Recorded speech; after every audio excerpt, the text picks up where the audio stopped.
Hey class, I want to talk about the personal accountability. This week, that's the big takeaway from this entire chapter. And I want to start at the exact opposite end of what the book starts at. I believe accountability starts at the lowest level possible. As your book talks about, the firefighter should think about the 30-30 club. That's 30 years of fun, active career and 30 years of a great retirement. And that's only possible if you're accountable for your own actions. And that's where we usually make mistakes. We always say that somebody above us is responsible for us. Ultimately, I am responsible for my own actions. I am the one that has to come in and check off my air pack, make sure that all of my equipment's correct. I'm the one that should be asking questions. That's the one thing I always tell my firefighters. Ask any question you have, and let's go find an answer. So the reality is, once you've built the foundation of you being responsible for you, as you go up, you're going to add more people. I always said being an engineer is a stressful moment because guess what? All of a sudden, now you're responsible and accountable to everyone on that truck. You are responsible from the moment the emergency call comes out until the moment you put them back in the house for them to be safe. And that's what you really have to understand is that in the end, you're the one, if you survive the wreck, that has to go talk to someone. You know, and it blows my mind that we don't think about all the things we have to do. Yeah, I became an engineer. I'm going to get some more money. No, it changes more. You become then responsible to make sure the truck's in perfect working condition. You're out there looking at it. You should be the one that makes sure there's actually water in the tank. I've actually been in a situation where if we'd left out that night, my engineer hadn't checked to make sure that there was water in the tank. Well, I wondered why when I stepped up, it was a little harder to step up than normal. No wonder. It was about 3 to 4 inches higher in the air because there wasn't 1,000 gallons of water behind us. That's what you're responsible for. You're responsible to make sure that everything's in working order. You're responsible to make sure that the truck actually operates. You know, the truck's primed, it's ready to go. You know, we laugh about the little mistakes that happen, but you're responsible for that. And as you go on further up in your career as a company officer, all of a sudden you're responsible for not just what you did as a firefighter, not just making sure that what the engineer does is correct, but now I have to be responsible for everything that happens.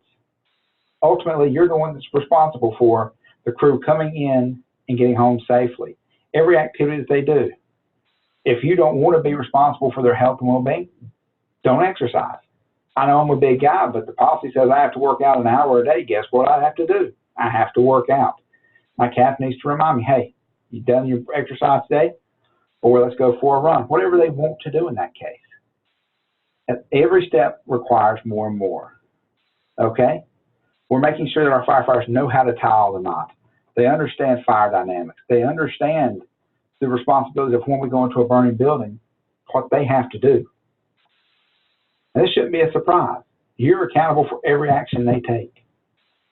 Now looking at the next step, whatever you call them, if you have a battalion chief or if it's just the chief that works on duty with you, you're now responsible and accountable for every action that happens under you. You're the one that has to make sure that your officers are doing their job and guaranteeing that your firefighters are getting the training they need, that you're the one that guaranteed that the engineers that were checked off to drive are responsible. You're the one guaranteeing that you hired the best people you could and you put them into a training position. Now, let's just say that you're a volunteer department or a very large department and you're the training officer. What are you accountable for then? You're accountable to make sure that everyone that goes through your programs knows their job. It's not a big surprise. More importantly, you're there to make sure that every activity that happens is safe. You know, no offense. I don't care what the excuse is. I don't want to see somebody outside in 100-degree weather with an axe trying to chop through a telephone pole. I just don't want to see it. There's no need to put somebody through that. It's responsibility. It's understanding the health and human condition. Okay? Giving water breaks. Making sure that you're actually teaching a modern firefighter curriculum. You know, everybody says Charleston was a Class 1 fire department. You're exactly right. And they were training like a Class 1 fire department from 1977. They were flying the Y as supply line. There's no excuse for it. They weren't getting the water that they needed to get. They had old training videos where they were hopping on ladders from the very top. They were walking the ladder. The instructor was from hopping on the top of the ladder. There's no excuse for that. Okay? I'm not knocking old traditions.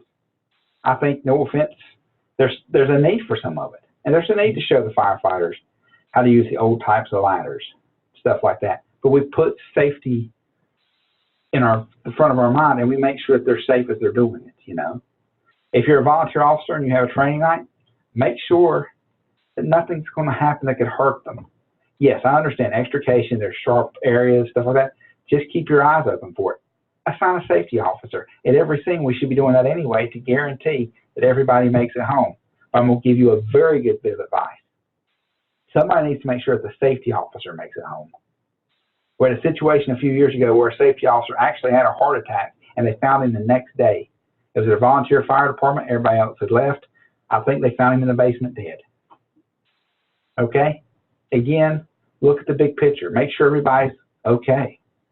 I tell everybody all the time when I'm teaching a CPR course or a first aid course, know your medical conditions of all your coworkers. I'm a diabetic. If I'm not making sense, or if I'm sleeping, find out what's going on with me. Okay? Know if somebody has a history of heart problems. That's what we're supposed to do. We're accountable to one another. This is a brotherhood, sisterhood, and it's a family. Let's make sure that we're watching out for everyone. Now, looking at this, NFPA 1500 actually sets up some safety programs for us, and we should be following them, you know. Some of the ideas I do like is one of the fire departments recently in our area actually started putting up the near-miss reports. They would put them in locations where people were sure to stand there. One guy laughed. He put them above the urinal so that while you were using the restroom, you actually had to stare at it. Or he put it in the stall where you stared at that report, and he would change it every week. It turned out a lot of people were reading them, and they were learning stuff. That's just one of the ideas of putting up a near miss there. Okay? We look at things really quickly. They're going to talk about unnecessary risk. And this is going to be a hot topic for us as a group. Yes, what is necessary for us? Basically, I risk a little to get a little, or to save a little. I risk a lot to save a lot. If there's a child or an old person in the way, it's a compassion rule. We're going to get hurt. No offense, if the house is already burned, the room that they're in is gone, I'm not going to risk my personnel.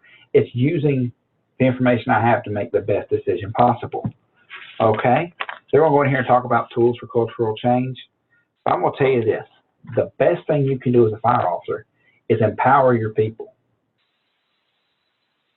Allow the rookie on the truck to have a say in things. Hey, Captain, this doesn't look right. This doesn't feel right. Sometimes the rookie's looking at something because they're brand new. They have this big vision. It's like our brand new president at Gardner Webb. He has a big vision of everything right now because he's not so dug in on the one little area he has to make better. You know, as an officer, sometimes you're worried so much about what your crew's going to do that you forget about situational awareness. All of a sudden, the kid's asking the question about, hey, did you realize there's a gun over here? Or, hey, this just doesn't seem right. You know, there's no TV in here. There's no sofa. There's nothing in here. Allow them to talk. Allow them to say, hey, this isn't safe. That actually was an idea that was brought up in crew resource management. There was actually a story where a plane crew flew around until they ran out of gas because the pilot was so worried about a button that was blinking, he didn't know what it was for. He was trying to work on it. He was close enough to land, should have landed, but instead he got so wrapped up in it, even though other people were telling him that he needed to pay attention to other things, he just wanted to solve that problem. Make sure that we get the big view. Allow the rookie to have a say. Allow the engineer to have a say. The biggest problem anyone could ever have is to get a big head and think, I know this head looks pretty big right now, but to get a big head and say, I know everything. Listen, we should be proficient in our skills. We should be working all the time.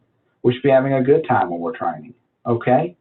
I want you to be responsible, and I want you to motivate your people. Motivate them to do better.